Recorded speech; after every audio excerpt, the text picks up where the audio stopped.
Katika kuendeleza utamaduni na ukuaji wa sanaa, kampuni ya 361 imeandaa mashindano ya ulimbwende yajulikanayo kama Miss World Tanzania yatakayofanyika tarehe 19 ya mwezi huu jijini Dar es Salaam. Washiriki wa mashindano hayo wamepata nafasi ya kulitembelea jiji la Dodoma wakiongozwa na waziri mwenye dhamana ya habari, utamaduni, sanaa na michezo Paul Makonda. Lakini swali la kujiuliza, nini hasa kilichowasukuma warembo hawa kuingia katika mashindano? Kwa majina naitwa Sarafina Kiyosaki, ni mshiriki wa Miss World Tanzania kutokea kanda ya kaskazini. Kilichonisukuma kushiriki Miss World Tanzania ni kwamba hii ni platform ambayo lengo lake kubwa ni kumsaidia msichana aweze kuishi katika kusaidia jamii yake, aweze kuleta impact nzuri katika jamii. Majina naitwa Edita Shusho, ni mshiriki wa mashindano ya urembo kutoka kanda ya Ziwa. Mimi kitu kilichonisukuma kupenda fashion au kuingia kwenye urembo ni kwamba ninapenda sana fashion na hilo tumeeleza zamani sana. Sasa ilipotokea hii fursa ya kushowcase kwenye Miss World, nikaona ni opportunity ya mimi kujitangaza. Vipi kuhusu matarajio baada ya mashindano? Edita anaelezea.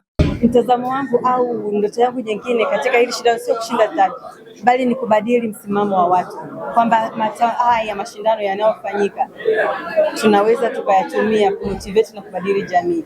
Serikali inawatazama mabinti hawa kama mabalozi wa taifa kupitia mashindano haya. Atakayeshinda kwenye mashindano haya, yeye pamoja na kampuni ya 361 degree watakuwa na jukumu la kulinda na kujenga heshima ya taifa letu nje ya mipaka ya nchi yetu.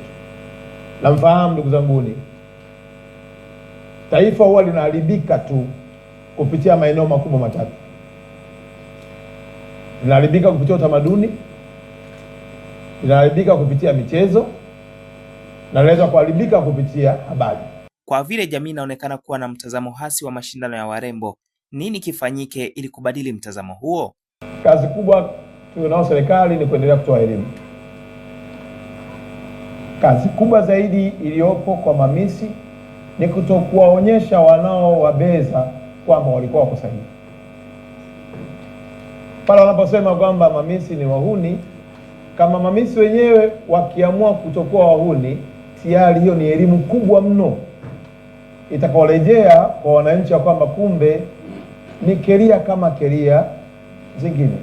Mshindi wa mashindano haya atapata zawadi ya kiasi cha shilingi milioni 10 pamoja na kupata nafasi ya kuwa mwakilishi katika mashindano ya urembo duniani.